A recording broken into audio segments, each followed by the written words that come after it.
Bonjour, bonjour et bienvenue. Je suis Guilhem Lily de la société Krauthammer et je suis ravi de vous présenter cette conférence ce matin qui aura pour objectif de vous proposer quelques réflexions et quelques réponses concrètes aux questions que nous pouvons nous poser concernant l'optimisation de notre approche client. Effectivement, le marché évolue, nos clients changent et nous amènent à nous remettre en question nos habitudes si nous souhaitons continuer à faire la différence face à ces nouveaux enjeux. Alors, ces changements, quels sont-ils? Même si, bien sûr, je vais enfoncer les portes ouvertes, ces changements se définissent en trois grandes lignes. Le premier, c'est le rôle du net. Effectivement, aujourd'hui, de plus en plus de clients sont informés sur nos offres, nos produits, avant même que nous participions au premier rendez-vous. Et nous pouvons nous retrouver confrontés à cette objection. Écoutez, moi j'ai fait le tour de votre site, je connais bien vos produits, je connais bien vos services, je connais bien vos prix, et je connais aussi l'offre de vos concurrents. Qu'est-ce que vous pouvez m'apporter de plus? De ce fait, la perception de nos clients peut aussi être une certaine standardisation des offres. À partir du moment où effectivement chacun d'entre eux fait le tour entre guillemets des sites, nous pouvons nous retrouver confrontés à ce type d'objection. Écoutez, aujourd'hui, vous proposez globalement tous la même chose. Où se situe la différence? Le troisième point, et ça bien sûr nous le constatons tous les jours, c'est bien sûr une exigence de plus en plus forte de nos clients par rapport effectivement à notre offre et une attente de plus en plus importante. Alors par rapport à ce constat, quels sont nos défis, nos nouveaux défis? La question que nous pouvons nous poser, c'est comment continuer à faire la différence? Comment conserver notre place de leader si nous souhaitons être performants? La deuxième chose, c'est comment effectivement optimiser notre approche. Qu'est-ce que nous devons remettre en question pour pouvoir optimiser nos résultats? C'est à ces deux questions que je vous propose de répondre durant cette conférence. Alors pour bien comprendre ce sur quoi nous travaillons et ce de quoi nous allons parler, je vous propose un petit exercice pour lequel il faut savoir lire et compter. Je vais vous projeter un slide et je vais vous demander de compter le nombre de F que vous aurez sur ce slide. Donc je vous demande toute votre attention. Je vous laisse quelques secondes pour compter le nombre de F.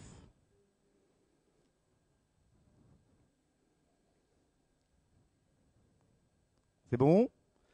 Bien. Qui n'a vu aucun F? Bon, bonne nouvelle. Qui a vu un F? 2 F? 3 F? Ok, 4 F? 5 F? 6 F, plus de 6 F. Alors effectivement, la bonne réponse, c'est 6 F. Il y a 6 F sur ce slide. Alors d'après vous, comment vous expliquez que vous n'ayez pas tous vu tout de suite les 6 F? Alors là, il faut oser prendre la parole. Qui se lance? Comment? Parce que c'est en anglais. Alors pour l'anecdote, en fait, quand on propose le même exercice à des enfants de primaire qui ont appris l'alphabet mais qui ne savent pas encore lire, donc qui savent reconnaître les lettres, 90% des enfants reconnaissent tout de suite les 6 F. En quelques mots, ce sont nos habitudes qui font que nous ne percevons plus les détails et que nous pouvons avoir une tendance, effectivement, à lire en diagonale cette phrase et donc à zapper ce nombre de F. Alors quel est le lien entre cet exercice et notre sujet? Eh bien tout simplement, Krauthammer, nous sommes des experts du comportement et depuis plus de 40 ans, nous entraînons les équipes sur ces détails qui permettent de remettre en question nos habitudes parce que très souvent, ces détails vont permettre soit la performance, soit au contraire l'échec. Notre objectif, nous, effectivement, c'est de travailler encore une fois sur ce type de comportement, sur tout ce qui va permettre la performance commerciale. Alors, l'une notamment de ces techniques, l'une de nos recherches au niveau de la R&D a été de travailler sur ce qu'on appelle notre cercle d'influence. si nous souhaitons aujourd'hui nous différencier, c'est effectivement de se poser la question qui est celle de dire comment pouvons-nous augmenter notre cercle d'influence ou encore notre leadership commercial. Pourquoi? Parce que nous avons tous ce qu'on appelle un cercle d'influence naturel, dans lequel nous allons trouver ce que nous, Krauthammer, nous appelons des X. Les X, ce sont les clients, les prospects, avec qui ça se passe toujours bien. Et nous le sentons dès les premières minutes de l'entretien. Nous savons qu'avec ce client, avec ce prospect, nous allons arriver à l'objectif. Comme par hasard, 80% des dossiers aboutissent de façon favorable. Et plus nous allons nous éloigner de ce centre, de ce cercle d'efficacité, plus nous allons avoir affaire à ce que nous allons appeler nos Y. Alors les Y, ce sont les prospects, les clients, avec qui, dès les premières minutes, on se dit « Ouh là là, avec lui, ça va être difficile, ça va être compliqué, on n'arrivera pas à aller au bout ». Et là, la tendance inverse. Et effectivement, une majorité de nos dossiers n'aboutiront jamais. Ce sur quoi nous travaillons, et ce dont nous allons parler ce matin, c'est effectivement de se dire, tiens, finalement, si nous continuons à vouloir faire la différence, comment au quotidien nous pouvons augmenter ce cercle d'influence, comment au quotidien nous pouvons agrandir notre leadership commercial. Alors il y a trois leviers sur lesquels, depuis de nombreuses années, beaucoup d'entreprises travaillent pour augmenter justement ce leadership commercial. Le premier, ce sont les connaissances techniques liées aux services et aux produits. Et là, bien sûr, dans toutes les entreprises, avant d'envoyer des commerciaux en entretien, nous nous apercevons, nous nous assurons que ces personnes ont le minimum de connaissances nécessaires. Alors bien sûr, nous, Krauthammer, nous n'intervenons pas dessus et nous n'en parlons pas ce matin. Le deuxième levier, le deuxième axe, c'est tout ce qui va concerner le développement des comportements et des compétences liées à l'activité commerciale. Un certain nombre d'entreprises, depuis plusieurs années, bien sûr, forment leurs équipes de vente à la formation commerciale, tout simplement, ou au management, quand il s'agit de management. Le troisième axe, c'est une demande qui est de plus en plus forte du marché et de nos clients. C'est comment adapter, comment personnaliser la présentation produit, technique, et comment adapter l'approche commerciale. C'est ce que nous appelons la personnalisation de la relation. Alors bien sûr, ce sont des outils, des techniques qui existent depuis un certain nombre d'années. Ah.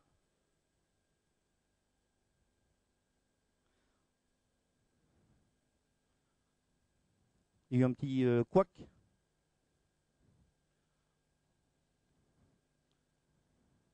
Nous avons besoin d'un technicien, s'il vous plaît. Donc je vais vous expliquer qu'effectivement, ce sont des techniques, des outils qui existent depuis un certain nombre d'années. Mais que notre R&D, recherche et développement au sein de Krauthammer, a développé pour pouvoir justement s'adapter à cette demande du marché. Parfait. Faut pas que je touche à quoi alors. Bien. Effectivement, notre objectif durant cette conférence, ça va être d'approfondir cette notion de personnalisation de la relation. Comment, de façon pragmatique, opérationnelle et simple, permettre à chaque commercial de personnaliser, d'adapter la relation et de développer son leadership commercial. Si nous revenons à notre cercle d'efficacité, à nos fameux X et à nos fameux Y, la question à se poser, les deux questions sont celles de se dire quelles sont les limites de notre cercle et comment développer son leadership commercial. Alors si nous souhaitons développer ce leadership commercial, il y a une première question à se poser, c'est finalement, qu'est-ce qui fait que avec certains clients prospects, tout de suite, entre guillemets, il y a le feeling, tout de suite nous allons réussir à échanger et à être sur la même longueur d'onde, et qu'est-ce qui fait qu'au contraire avec d'autres c'est beaucoup plus compliqué. Nous avons décidé de répondre à cette interrogation en utilisant, en adaptant dans tous nos cursus commerciaux, une technique pragmatique qui s'appelle la méthode arc-en-ciel. Cette méthode permet de comprendre quelles sont aujourd'hui les limites de notre cercle d'efficacité. Et une fois qu'on a compris pourquoi il y avait ces limites, ça nous permet tout simplement, demain en clientèle, de pouvoir réussir à personnaliser notre offre produit, nos comportements et nos compétences commerciales. Alors cette méthode arc-en-ciel est basée sur les travaux de 3 experts du comportement, qui sont Jung, Marston et Springer. Ces 3 experts ont créé un modèle qui est observable. C'est pour ça qu'on l'utilise beaucoup avec les forces commerciales, parce qu'elles vont permettre en quelques minutes de savoir identifier le profil de notre interlocuteur. Nous allons nous baser sur des critères objectifs. Le deuxième élément qui est très intéressant, c'est que c'est un modèle universel. Nous l'utilisons aussi beaucoup au point de vue international. Nous allons retrouver les mêmes caractéristiques que nous soyons en Amérique, en Asie ou en Europe. Donc dans le multiculturel, c'est extrêmement intéressant parce qu'on va retrouver les mêmes critères et les mêmes codes. La troisième caractéristique, c'est que c'est un modèle qui est neutre. Il n'y a pas de bon ou de mauvais profil. Et ça, c'est extrêmement important. Ça permet effectivement à un commercial de se dire, OK, si demain j'ai quelqu'un qui est en face de moi, avec qui ça se passe bien, au bout de quelques minutes, nous le ressentons, ce premier pas permettra effectivement à cette personne de se dire, OK, je ne change rien. Je reste dans mon profil et dans mon cercle d'influence. Si au contraire, je ressens à un moment donné une difficulté à échanger, c'est de se dire, qu'est-ce que je dois remettre en question, moi, et comment je vais pouvoir m'adapter pour impacter mon interlocuteur. Alors, qu'est-ce que nous expliquent ces 3 experts du comportement? Comment se construit notre cercle d'influence naturel? Beaucoup de choses se passent dans les 3 premières années de notre vie. Dans ces 3 premières années, nous faisons un certain nombre d'observations et d'expériences qui vont donner lieu à des croyances. Et ces croyances, nous allons les regrouper sous forme de valeurs. Alors, pour être très concret et pour bien comprendre l'intérêt de se poser cette question, en d'autres termes, si, quand je suis petit, effectivement, et là je vais être un peu caricatural, mais si quand je suis petit, à chaque fois que je donne quelque chose à quelqu'un, en retour je reçois quelque chose, je vais grandir avec une croyance qui est celle de dire il faut donner pour recevoir. C'est parce qu'on s'ouvre aux autres que les autres s'ouvrent à nous. Si au contraire, quand je suis petit, à chaque fois que je donne quelque chose, je ne reçois rien en retour et que je répète ce type de comportement, je vais grandir avec une croyance qui est celle de dire on ne peut compter que sur soi. Il faut se méfier des gens. Je ne donne aucune information à mon interlocuteur parce que si je donne des informations, ça risque de se retourner contre moi, etc., etc. Donc à chaque fois que je vais faire face à une situation qui correspond à mes croyances et à mes valeurs, j'aurai une tendance à la valoriser. Et effectivement, si je reviens à notre cercle d'efficacité, j'aurai affaire à ce fameux X. À partir du moment où on a les mêmes croyances, les mêmes valeurs, il y a très forte chance que ça fonctionne bien entre nous.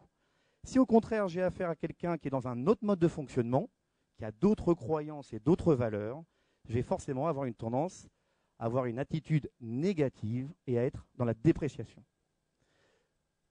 Alors, effectivement, en conclusion, nos 3 experts nous expliquent que les valeurs guident le pourquoi de nos agissements et les comportements sont sur le comment nous agissons. En conclusion, ce qu'ils nous expliquent, finalement, ces 3 experts, c'est que nous ne voyons pas le monde tel que le monde est, mais tel que nous sommes. Et ils nous expliquent que certains d'entre nous verraient plutôt le monde à travers un filtre rouge, d'autres verraient plutôt le monde à travers un filtre jaune, d'autres un filtre plutôt vert, et enfin, d'autres à travers un filtre bleu. Le modèle des couleurs, le modèle arc-en-ciel, c'est avoir en tête cette grille de lecture qui va permettre à un interlocuteur, à un commercial, de rapidement identifier le profil de son interlocuteur. Alors si nous rentrons un peu plus profondément et dans le détail de ces couleurs, si je vous parle de la couleur rouge, ça vous fait penser à quoi la couleur rouge? À la rage. En termes de comportement, au sang, en termes de comportement, ça donnerait quoi? Quel type de comportement? Agressif. Fonceur. Ok. Le jaune, ça vous fait penser à quoi le jaune Le soleil. En termes de comportement, ça serait quel type de comportement? Souriant. Quoi d'autre? Comment? Joyeux. Ok. Le vert. Comment le vert? La colère, pour vous? Le calme. Ah, le calme, la colère. Vous voyez, c'est intéressant parce que déjà, on peut avoir des interprétations différentes des couleurs. Hein. Le bleu. Ça vous fait penser à quoi, le bleu? La réflexion. Alors effectivement, quand on compile les réponses qu'on est amené à avoir dans ce type d'interrogation, voilà la conclusion de ce qu'il ressort en général. Alors bien sûr, le vert, hein, on est bien d'accord, là vous faites partie d'une exception, hein, en tout cas dans le genre. Comment? Vous faites beaucoup de théâtre. D'accord. Exactement, vous avez raison. Donc effectivement, on se rend compte que comme on l'a vu dans l'énoncé d'une couleur, les rouges, ce qu'on va appeler des personnes qui ont plutôt un profil rouge, sont des personnes qui vont être plutôt fonceurs, énergiques, rapides, directs, indépendants, exigeants. Les jaunes, plutôt dans le côté expansif, enthousiaste, communicatif, démonstratif, sociable et tonique. Les bleus, on est plutôt dans le côté analytique, rationnel, formel, prudent, réfléchi. Et les verts, attentionnés, calmes, coopérants, patients, modestes, fiables. Alors ce qui est très intéressant, c'est que bien sûr, nous avons tous ces 4 couleurs en nous. Et je l'insiste, il n'y a pas de mauvaise ou de bonne couleur. Maintenant, moi, si je suis rouge et que je me retrouve en face d'un de mes clients ou prospects qui est rouge, bah, très clairement, j'ai affaire à un X. On a une personne qui est en face de nous qui va avoir la même façon de communiquer. Si je suis jaune et que j'ai en face de moi quelqu'un qui est jaune, c'est identique. Là où ça peut devenir plus compliqué, c'est si je suis plutôt rouge et que je me retrouve face à mon interlocuteur qui est plutôt vert. Parce que forcément, les gens qui sont très rouges, ils risquent de percevoir les verts comment, d'après vous? Comment? De tension. D'accord. Donc on voit très bien ce que c'est plutôt rouge, madame. Hein, non, non. Donc effectivement, mais vous avez raison, on risque d'avoir une perception qui est plutôt quelqu'un de mou. Maintenant, le vert, lui, il risque de percevoir le rouge comment, d'après vous?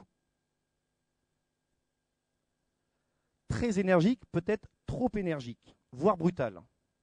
Et là, c'est extrêmement intéressant parce que si moi, commercial, je suis plein de bonne volonté, très enthousiaste, parce que je suis plutôt rouge, et que je me retrouve devant un acheteur ou devant un client qui est plutôt vert, j'ai beau avoir une connaissance technique produit qui est approfondie, j'ai beau avoir été formé sur la façon de briser la glace, la façon de poser des questions, la façon de conclure, si je ne prends pas conscience à un moment donné de l'intérêt de m'adapter, je suis dans le cas où je suis X et j'ai affaire à un Y.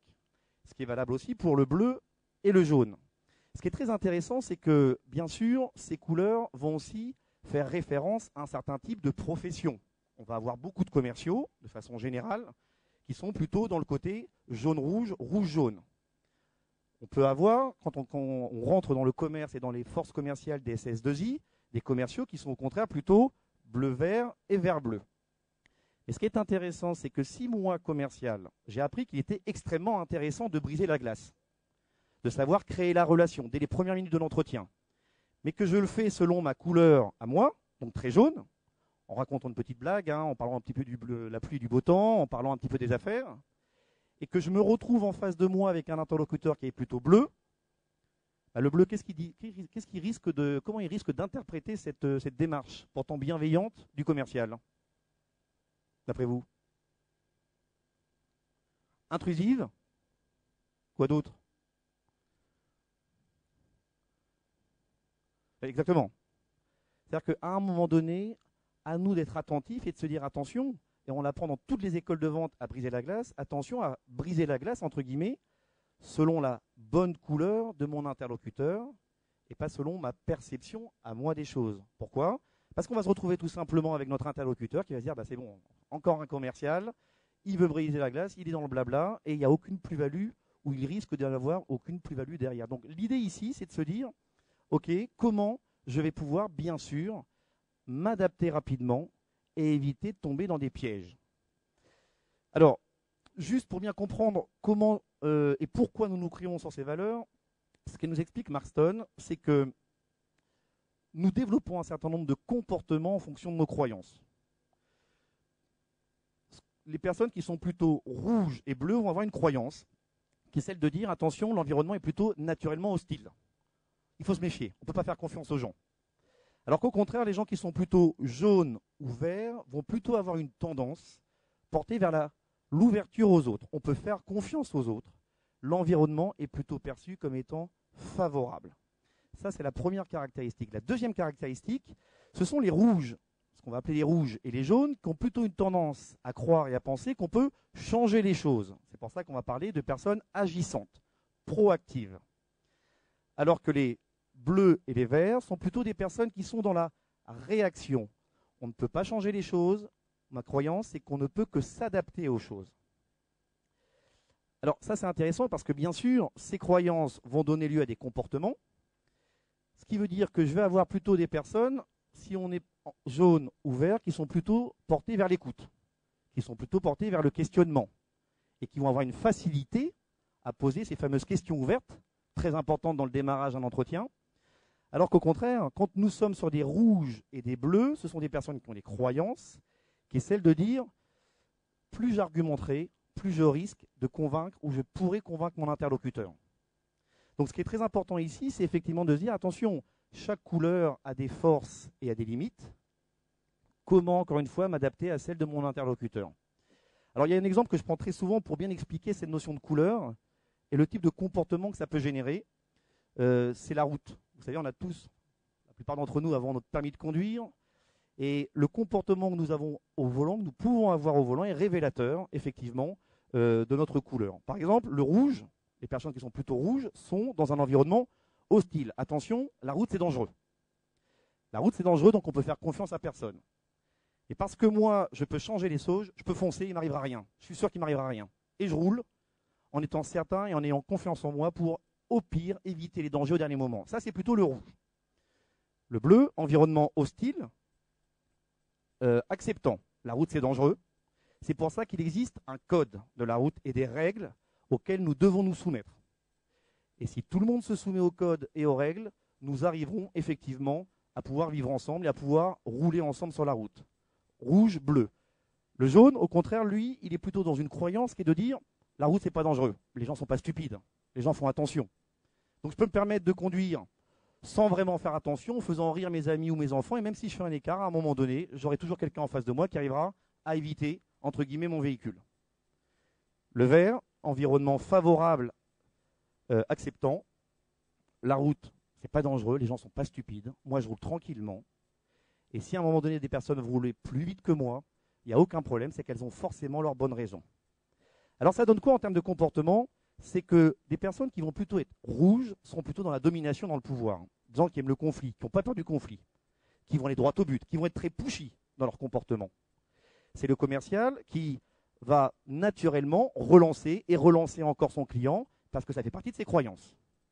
Alors ça marche bien si en face de nous, nous avons un acheteur, un prospect ou un client qui est dans le même mode de fonctionnement, qui va se dire, bah tiens, ce commercial, il est intéressant parce qu'il en veut. Il s'accroche et j'ai envie de bosser avec lui parce que je sais que si demain j'ai une difficulté, je pourrai compter sur lui. Ça, c'est valable à une seule condition, c'est qu'en face de lui, il n'est pas quelqu'un qui soit plutôt dans l'influence, le jaune. Le jaune, au contraire, pense qu'on peut changer les choses, mais sans aller droit au but, sans être dans le conflit, plutôt dans la séduction, dans le charme. Quand quelque chose ne me convient pas, je dirai jamais non. Par contre, je vais faire comprendre à mon interlocuteur que ça serait plutôt pas mal si on faisait de façon différente. Le vert, lui, va plutôt rechercher l'harmonie et la stabilité. Alors ça, c'est très intéressant parce que si nous reprenons notre commercial qui est très rouge, qui est dans l'action, qui est dans la recherche d'efficacité, de résultats, et qui se retrouve devant un prospect ou un client qui est plutôt vert, bah ce client prospect plutôt vert, c'est le type de client qui dira jamais non. Il ne dit pas non parce qu'il n'aime pas le conflit. Il recherche de l'harmonie. Et on se retrouve dans un cas de figure avec un commercial qui va appeler et de nouveau appeler pour relancer, et un client qui est plutôt vert, qui n'ose pas dire non, et qui peut ressentir la démarche de ce commercial plutôt rouge comme étant plutôt agressive. Alors que si à un moment donné, je m'adapte à mon interlocuteur, moi qui suis plutôt rouge, je vais au contraire devoir laisser venir mon prospect ou mon client à moi. Éviter de trop relancer. Lui donner la possibilité de dire non. Tendre la perche du dire non. Ce qui va permettre effectivement de favoriser la relation et de ne pas être trop agressif dans la perception que peuvent avoir mon interlocuteur de mes comportements. Et puis le bleu, c'est une personne qui recherche la conformité, la structure, l'efficacité. Alors c'est très intéressant parce qu'on trouve beaucoup d'acheteurs dans les entreprises qui sont très bleus. Parce que l'acheteur va être très à l'aise avec les chiffres, avec la recherche de marge, de rentabilité. L'acheteur, quand il va recevoir notre interlocuteur, va lui demander effectivement des faits, des chiffres très concrets. Et là encore une fois, c'est très intéressant parce que si moi je suis bleu commercial bleu, ça ne me pose aucun problème, on va être sur la même longueur d'onde. On va très peu parler de relations, parce que je vous rappelle, environnement perçu comme hostile, les questions qui sont liées au commerce, les questions qui sont liées à la vie personnelle ne sont pas adaptées à notre interlocuteur. On rentre directement dans le vif du sujet. La relation n'est pas importante en tant que dimension humaine. Par contre, si en face de moi, j'ai quelqu'un qui est plutôt jaune, alors une des caractéristiques de la jaune, une des forces, c'est la relation. Une des limites, c'est le manque de structure. Une des forces, c'est la créativité. Une des limites, c'est le manque de stabilité. Donc je peux avoir, au bout de quelques instants, et au bout de quelques instants seulement, pour le bleu, la perception d'avoir une personne en face de moi sur laquelle je ne pourrais pas faire confiance. Et l'erreur typique de ces commerciaux qui sont très jaunes, quand quelque chose ne va pas, notamment avec ce X qui peut être le bleu, c'est lui dire, écoutez, monsieur le client, ce que je vous propose pour qu'on règle notre problème, c'est qu'on se retrouve autour d'un bon petit dîner, d'un bon déjeuner ou d'un verre. Ça, c'est valable à une seule condition, c'est que mon interlocuteur soit dans le même état d'esprit. Parce que moi, si je suis bleu, et je suis dans la recherche et la structure du temps et l'efficacité, qu'est-ce que je peux te dire de cette heure On va refuser. Oui, parce que ça ne correspond pas, c'est pas ce que j'attends. Vous savez, moi, le déjeuner, j'ai pas de temps à perdre. Je ne vois pas l'intérêt d'aller déjeuner avec vous, monsieur le commercial. D'où l'intérêt de, là encore, savoir s'adapter à notre interlocuteur. Alors, effectivement, une fois que nous pouvons avoir ces notions en tête,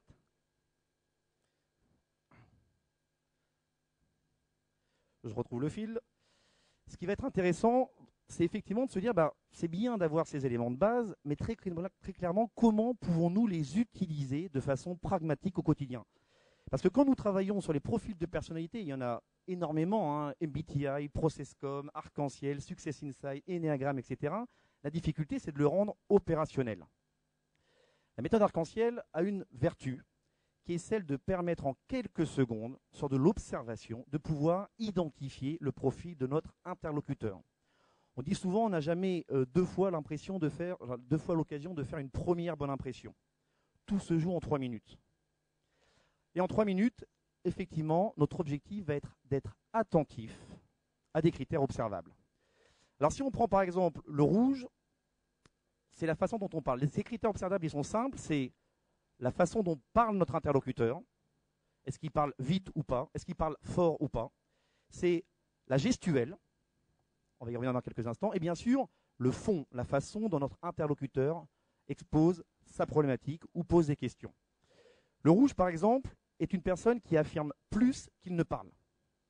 Très énergique, pas beaucoup d'écoute, carré, va droit au but, recherche de l'efficacité. Vous savez, c'est le prospect ou le client qui, au bout de quelques instants, vous dit, écoutez, moi je vous ai reçu aujourd'hui, je veux qu'on aille droit au but, je n'ai pas beaucoup de temps à vous consacrer.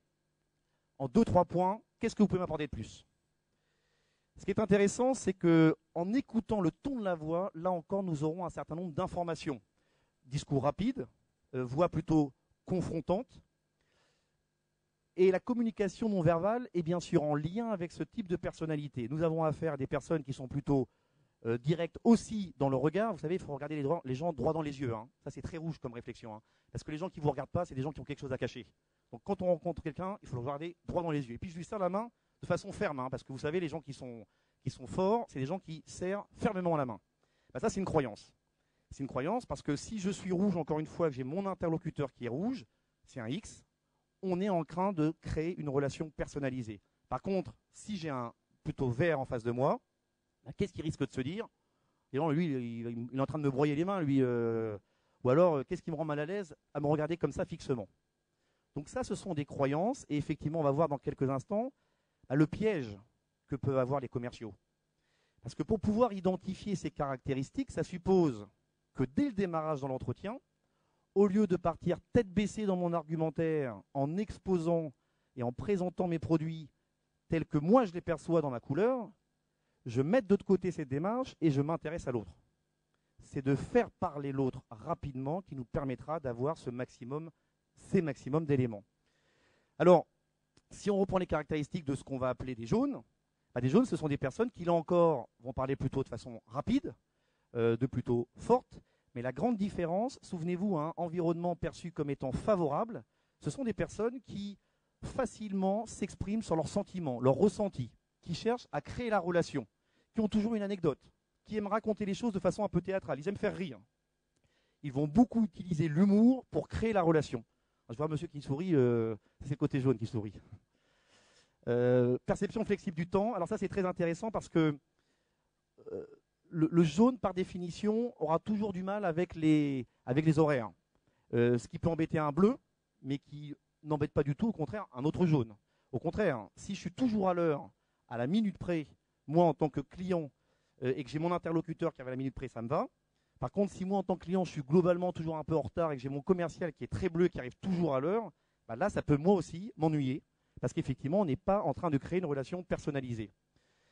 Ce qui est très intéressant, c'est que comme le rouge, ce sont des personnes qui sont plutôt orientées sur l'action, action spontanée et posture détendue. Et ça, c'est la grande différence avec le rouge. Par définition, quelqu'un qui est très rouge est toujours dans attention, croyance de fond, environnement hostile. Donc j'ai une tendance, moi, à être dans le surcontrôle. Là où le jaune a une de ses croyances qui est de dire l'environnement est favorable, donc je ne vais pas être dans le surcontrôle. Entre guillemets, je peux me lâcher. Je peux me permettre d'être détendu. Ça, c'est ce qui concerne les rouges et les jaunes. En ce qui concerne les verts, là, c'est intéressant parce que le vert, quand il va parler de façon beaucoup plus calme. Il va ralentir le rythme. Il y aura plus de silence entre ses paroles et ses mots. Il prendra le temps de la réflexion. Parce qu'encore une fois, l'environnement est favorable. Je n'ai pas à être confrontant ou, entre guillemets, brutal dans ma façon de fonctionner. Donc c'est quelqu'un qui pose énormément de questions, qui est tourné vers l'autre. Et si on ne va pas le chercher, à un moment donné, il n'exprimera pas de lui-même son ressenti ou ses sentiments. Contrairement au rouge, le vert a une poignée de main qui est douce. Alors douce, pour le rouge, ça veut dire molle. Pour le vert, c'est de dire je m'adapte à mon interlocuteur. Ça ne sert à rien de lui broyer les os. Le but pour moi, c'est qu'il soit à l'aise. Donc beaucoup de questions ouvertes de façon naturelle et surtout une relation au temps qui doit être prise en compte. Le vert, je vous rappelle que ce sont des gens qui sont plutôt sur la réactivité, sont des personnes qui ont besoin d'intégrer les informations. En d'autres termes, si le rouge, lui, veut tout de suite maintenant, le vert va avoir besoin du temps de la réflexion. Et rien n'est pire pour quelqu'un qui est plutôt vert d'avoir en face de lui une personne qu'il va sentir pressante. Discours plus lent, peu de volume dans la voix, et effectivement une communication du regard irrégulière. Alors la communication du regard irrégulière, ça veut tout simplement dire j'évite de regarder mon interlocuteur dans les yeux. Parce que regarder l'autre dans les yeux, ça peut le rendre mal à l'aise. Et moi, je n'ai pas envie que l'autre soit mal à l'aise. J'ai envie que l'autre soit bien. Et si nous ensuite, nous parlons et nous abordons les personnes qui sont plutôt bleues, alors le bleu, par définition, là encore, on va beaucoup s'intéresser à la façon dont notre interlocuteur va prendre la parole et parler, parce que par définition, les bleus sont plutôt sur un ton monotone ou monocorde. Bien sûr, je parle des bleus à l'extrême, que personne ne se sente visé en tant que bleu dans ses croyances.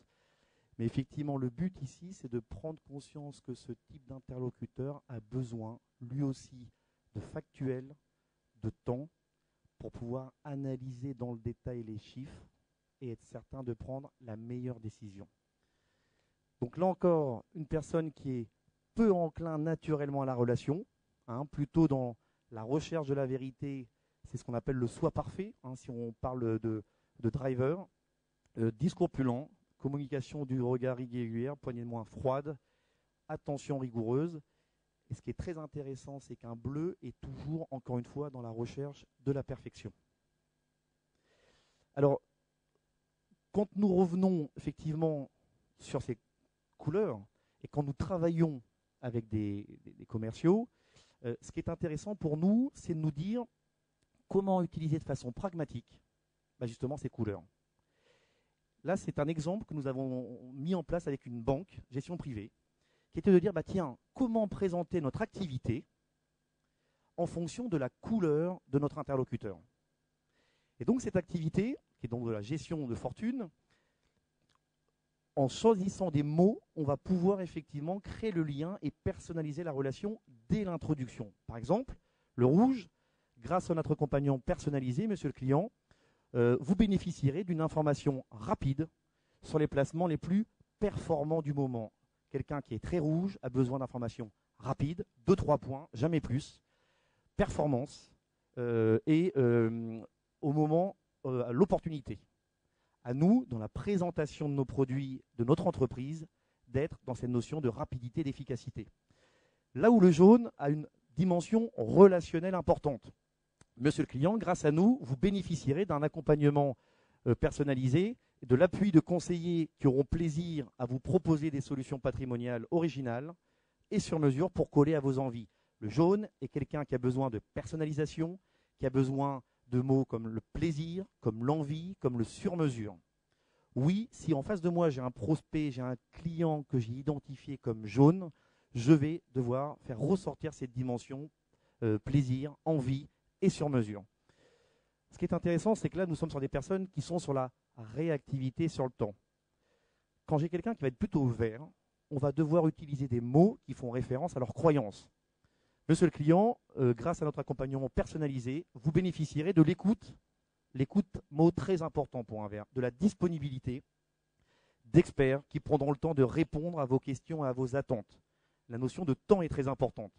Quand je rencontre mon interlocuteur, c'est de tout de suite rentrer dans son monde, qui est celui de lui faire comprendre qu'il n'y aura pas une demande d'engagement lors de l'entretien, que le temps fait partie, entre guillemets, du processus, et que l'être humain, la relation est très importante. C'est pour ça que les jaunes et les verts, on parle de conseillers et d'experts, alors que sur les rouges et sur les bleus, la notion dimension humaine est beaucoup moins importante. Je ne parle pas de conseillers, je parle des placements pour le rouge, et pour le bleu, grâce à nous, vous bénéficierez d'une analyse financière approfondie et complète des marchés, vous permettant de prendre les meilleures décisions au bon moment.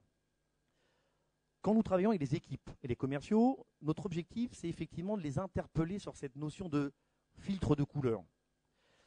Le but, c'est que déjà, ils puissent identifier leur principal filtre. Alors bien sûr, je vous rappelle, on a tous ces 4 couleurs en nous. Et quand on fait un test, puisqu'il y a un test qui existe, ça nous permet de connaître nos différents pourcentages. C'est sur 100, des personnes qui vont avoir 80% rouge, 70% jaune, 40 vert et par exemple 10 bleu.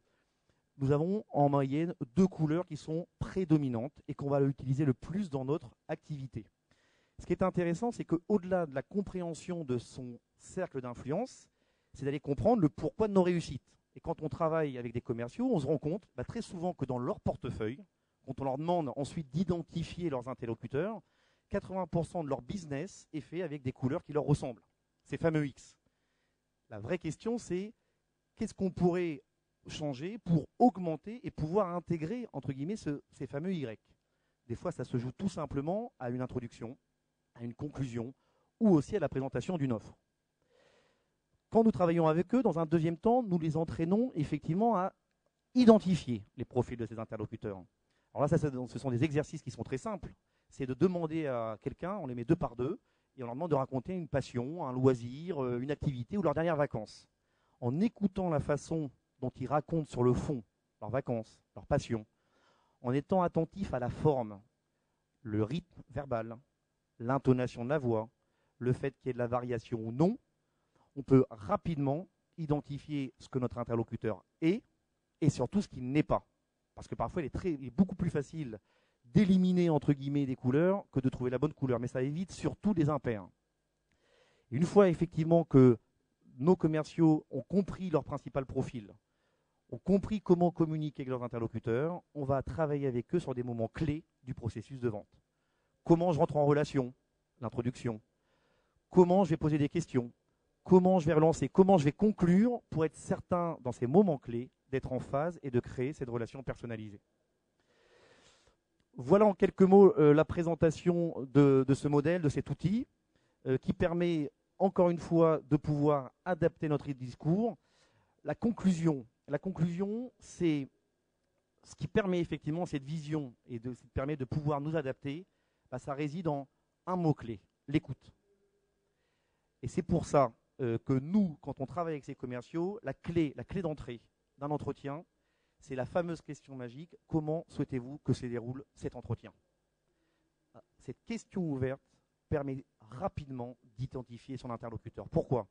Parce que le rouge, à cette question, va dire, écoutez, moi ce que je souhaite, c'est que dans un premier temps, nous abordons ça, ça et ça. Là où le jaune va dire, écoutez, franchement, comme vous voulez, je commence, vous commencez, qu'est-ce qui vous arrange? Le bleu va être très structuré en disant, dans un premier temps, moi ce que je vous propose, c'est qu'on aborde cette thématique, ensuite nous aborderons cette thématique, et nous terminerons par cette thématique. Et le vert sera tout simplement comme vous voulez.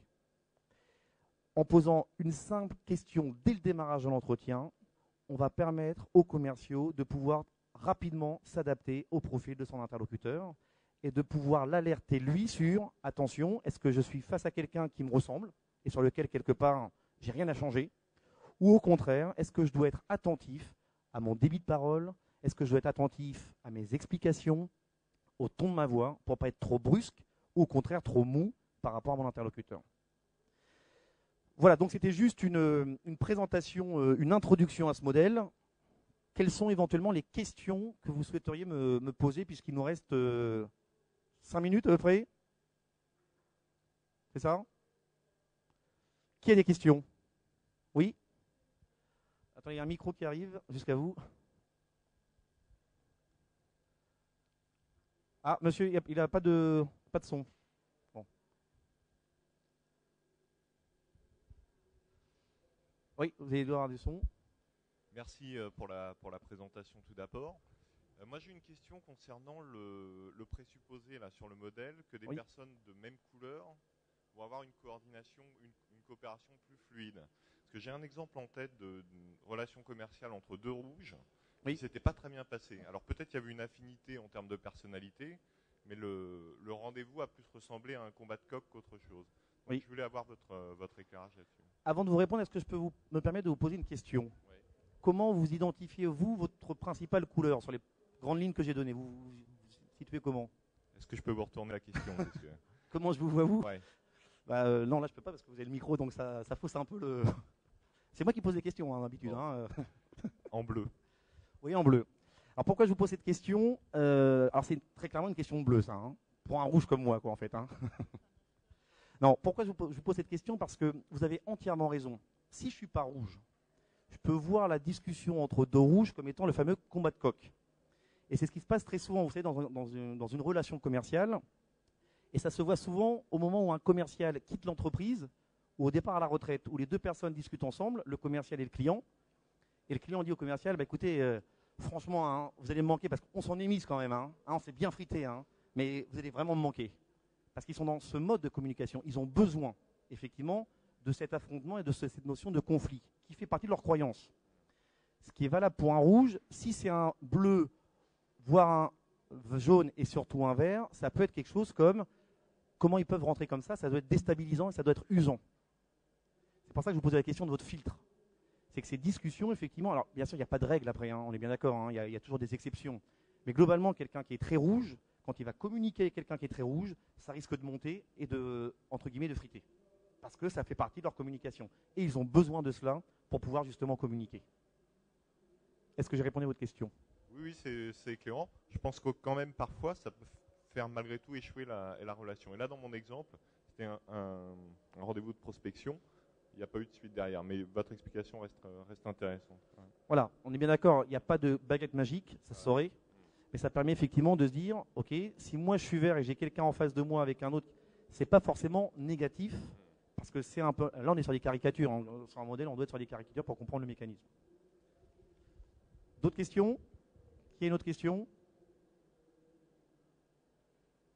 C'est bon? Ah, oui. Bonjour, Isabelle Lemire, dirigeante de For Good Business. Je travaille en business performance. J'ai une question à vous poser par rapport à la relation justement rouge-bleu. Oui. Moi, je suis rouge comme vous. Et donc souvent confronté à des... bien, ouais, c'est très droit au but. Hein. Voilà, au moins on perd pas son temps. On est bien d'accord. Et donc souvent confronté à des bleus dans les grands comptes. Oui, oui, exactement. Et est-ce que vous avez quelques petites méthodes, quelques petites astuces pour faire face à la psychorigidité, au conformisme qu'ils ont parfois et qui font que ça frite assez vite? Alors la notion de conformisme, il faudrait demander à votre voisin du devant, peut-être qu'il va peut-être moins... Justement, je pensais qu'il était acheteur, mais non. Donc voilà, est-ce que vous avez quelques petits trucs face au bleu? Alors, la première chose, c'est toujours pareil, c'est quand on prend le modèle, on se rend compte que La vraie difficulté, c'est quand j'ai quelqu'un qui est complètement à l'inverse de moi. Parce que ça me demande énormément d'énergie quand je dois baisser le ton de la voix, m'adapter dans ma démarche, adapter mon discours, voire ma préparation. Quelques trucs. Déjà, ils ont quelque chose en commun, c'est que la relation, c'est quelque chose qui n'est pas essentiel pour leur relation. Donc ça, c'est le côté positif, entre guillemets. Déjà, c'est quand on se voit, il faut effectivement qu'on soit tout de suite orienté résultat. Tous les deux sont très orientés résultat. Le rouge est plutôt dans le soi fort, en termes de drivers, ce qu'on appelle drivers. Le bleu est plutôt dans le soi parfait. Donc ils ont tous les deux une recherche du résultat. Alors, quels sont les trucs? C'est ce qu'on appelle le langage artificiel qu'on va devoir créer. Ça, c'est valable dans toute communication interpersonnelle. C'est-à-dire que quand je suis dans un mode de fonctionnement avec quelqu'un qui n'est pas dans ma couleur, eh ben, c'est ce qui se passe quand il y a une relation qui se crée entre, par exemple, un Français et un Italien. Si moi, je suis français, je ne parle pas italien, je rencontre un Italien qui ne parle pas français, si on reste tous les deux dans notre langue maternelle, on ne va pas se comprendre. On va devoir parler, par exemple, en anglais. C'est un langage artificiel. Ce qui va se passer tout simplement avec un acheteur ou quelqu'un qui serait dans une couleur qui n'est pas la mienne, c'est de se dire qu'est-ce que je dois changer dans ma façon de fonctionner pour créer un langage artificiel. Alors en l'occurrence, c'est de la notion de temps, parce que très souvent, ce qui va différencier le bleu et le rouge, c'est ces notions de temps.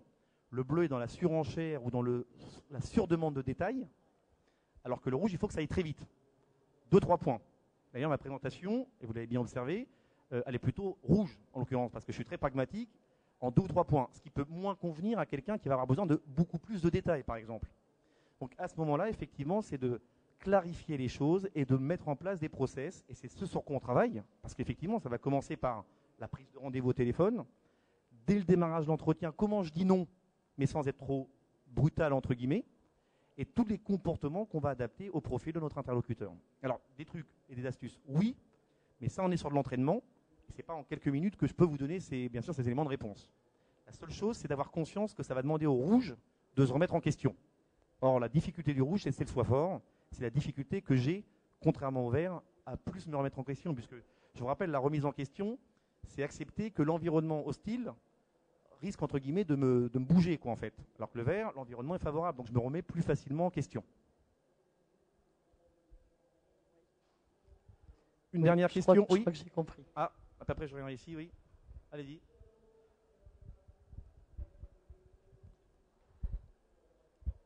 Oui, bonjour, je suis responsable de formation au niveau européen. Je suis anglaise, comme vous l'entendez. Oui.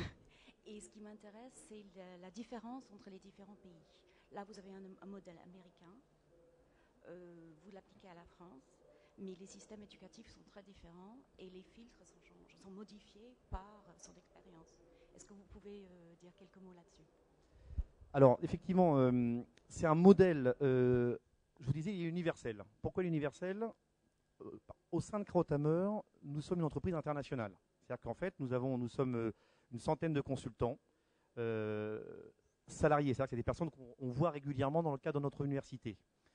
Nos collègues en Asie, en Chine, utilisent le même modèle que nos collègues au Brésil, que nos collègues aux États-Unis, ou que nous en Europe, en Italie, en Allemagne, etc. Alors ce qui change, c'est plutôt la culture.